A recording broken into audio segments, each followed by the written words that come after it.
Joining us now, it's 4:38, by the way, and joining us now on the Scott Sand Show, Governor Mike DeWine. Governor, great to have you on, sir. Good to be back. Thank you very much. I've got to start here with the news out of Toledo that I'm sure you've been briefed on throughout the day from the Attorney General and others, the arrest of essentially one-third of the city of Toledo's government today. Well, that's never good news. I mean, it's just not good news. What have you been told about the event so far, and is there a recommendation from the state level on how the city can move forward, and is there even anything that the state could do in this situation? We were talking earlier about whether or not these council members would have to step down if they could be removed from office, and because, as we all should have, the right to be innocent until proven guilty, technically they could stay on the city council if they chose to and continue to make decisions for the people of Toledo, which I think is dangerous. Well, I really don't have any information. The Highway Patrol was not involved in this. Whether or not there are any Ohio agencies involved, I really don't know. I've not heard that there were any involved. This is a FBI operation, and I learned about it, shortly before it happened. So probably didn't have much information on it. So about the same time, I think we all learned about it. And I'm like, what the hell? It's a sad thing whenever you see, and as you point out, people are presumed innocent until they're convicted. But it's a sad day when you see something like this happen. It erodes people's confidence in government, and it's just not good. Well, and that's what I think you could address, even if you can't talk about the specifics of this case. And we'll get into a couple other things in a second. But you've spent a lot of time in office, Governor. You've been in public service for 40 some odd years. And have held a variety of offices. Have you ever seen a level of public corruption that reaches this kind of extended level as we now see in Toledo? No, I think we've seen these examples. We've seen some things in Dayton. We've seen some things certainly in Cuyahoga County, if you'll recall. It wasn't that many years ago. So I think it's always kind of dangerous to compare one horror story versus another horror story. I don't know how this ranks, but when you have a number of members of council who are being arrested, that's not a happy day for anybody, really. Do you think these temptations occur more than the public knows about, or more than we want to know about? In this particular case, it seems like maybe the bribes were solicited by the council members, but I've got to think that on a regular basis there are ripe opportunities for corruption at all levels of government. Well, I think there certainly is opportunity. I think there's particular opportunity. Normally where you see corruption, is in contracts, letting contracts, and things like that. That's historically, but we have certainly seen recently more than one example. And again, I know nothing about these cases, so I want to make that very clear again. But you do see examples of votes being given for bribes, which is kind of a strange right. concept. I would like to point out that even though I may have solicited a cherry pie from your wife, Governor, that the only influence that France cherry pie got me no influence. It only increases my fondness for the First Lady, and in no way directly affects my influence with you. Yes. You're living proof that you cannot be bought with a cherry pie. all you have to do is listen to what you say about me. So there you go. You can keep trying. No, I've got great things to say about you. During this entire pandemic, there are obviously things you and I disagree on, Governor, but I have given you tremendous credit during this entire pandemic, which has to be the most trying time of your political career. And you, I think, have been true to yourself, and made very difficult decisions in the best interest of the state. So I give you, well, I appreciate that. And that's I think that's reflected in some of these polling numbers that we've seen, where you've got approval ratings of like 75%, which is unheard of. Well, as my wife Fran says, and Fran's been around a while in politics as well, and she says, "Well, don't get too excited about high numbers; they'll come down." Right. So, you can always do something to change that. That will not last. In this, when you're in politics, you learn not to get too high and not to get too low. So, I want to get to some of these numbers and your thoughts on what's happening with COVID-19 in the state in a second. I thought we were potentially expecting some guidance on returning to schools and school reopening by today. I thought was what I heard you say last week. We've got to be close to coming up with guidelines for schools this year.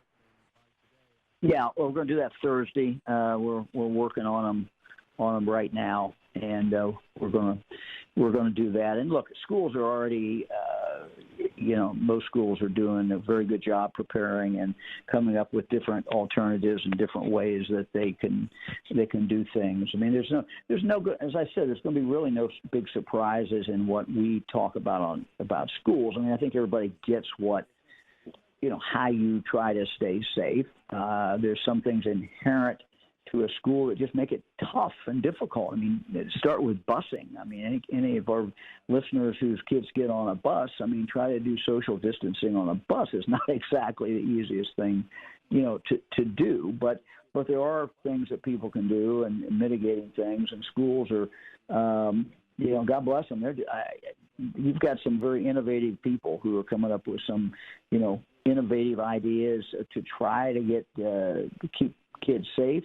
And it's not just the kids; it's the adults. It's the 60-year-old custodian maybe who has diabetes, and you worry about him or you worry about her, and so maybe a bus driver. So it is a school community. It's not just the students. We worry about the students and their families, but it's also the teachers and everyone else who is there. But I think, Scott, there's a real consensus in the state that we got to get back to school, and I've just talked to a lot of parents who feel that hard as everyone tried, and a good job done by teachers, that in school, in classroom, is really where we need to be going in the fall, and we don't want to lose any more time. I think the other thing that educators have told me, and superintendents and others, is that there's real disparity. If your family's middle-class family, you live in the suburbs, and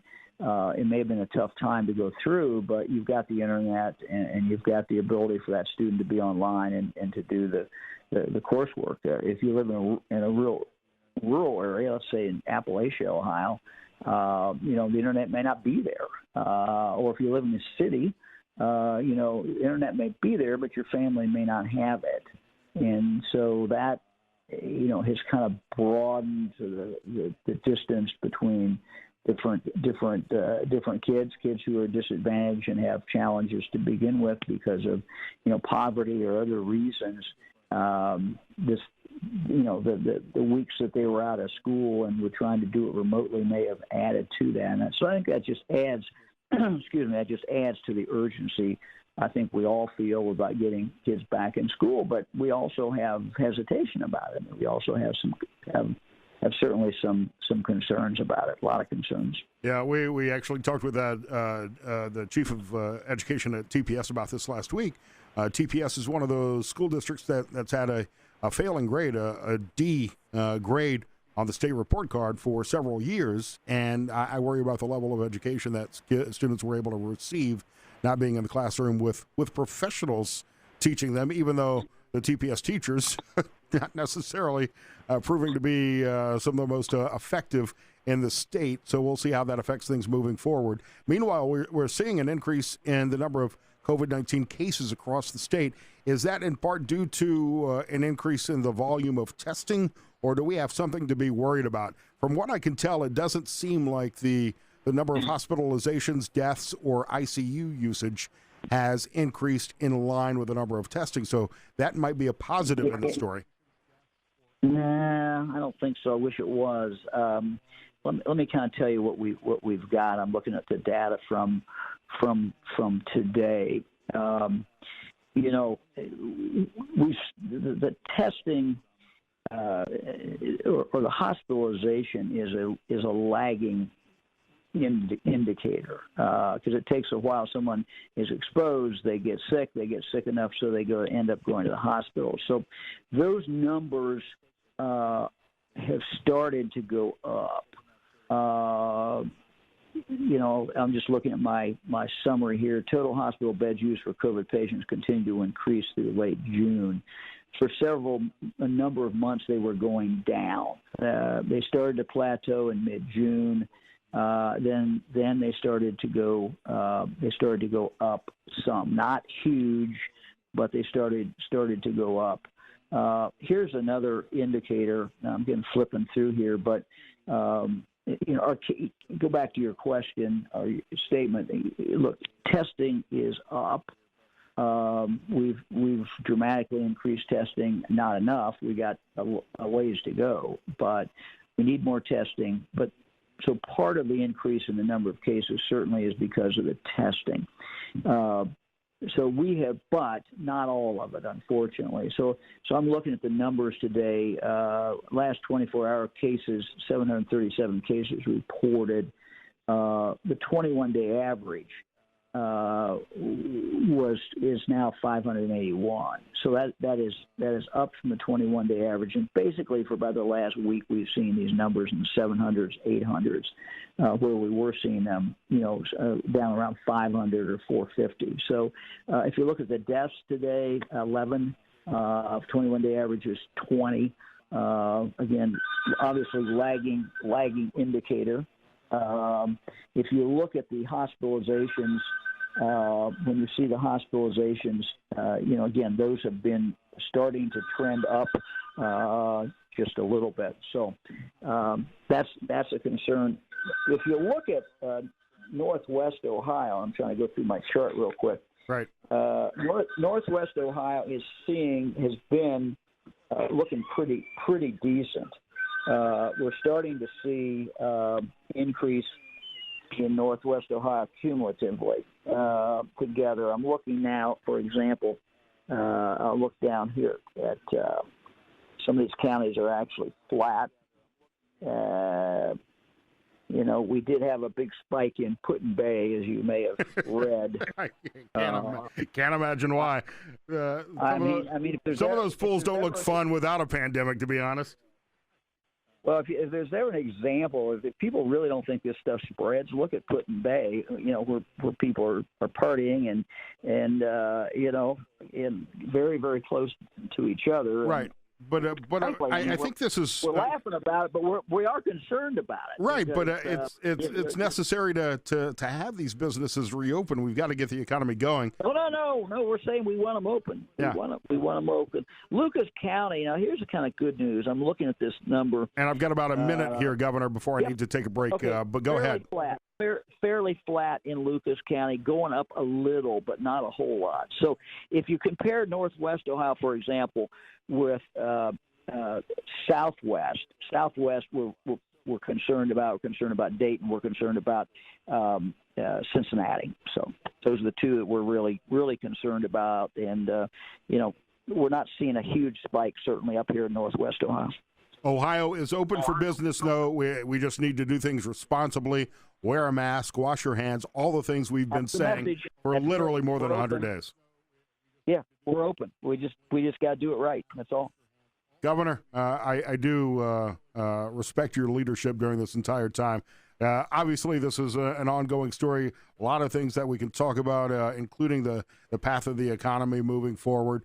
We look forward to hearing more about this in your next press conference on Thursday. And as always, I appreciate you taking time to talk to us here. Thanks, Scott. Good to be with you again. Governor Mike DeWine here on the Scott Sands Show on News Radio 1370 and 92.9 FM. Forecast is terrific, really. And it would be nice, if you don't mind being surrounded by hundreds of drunks at Put-in Bay. It would be a beautiful weekend to be there, actually. Clear skies overnight, low down to 64, sun tomorrow.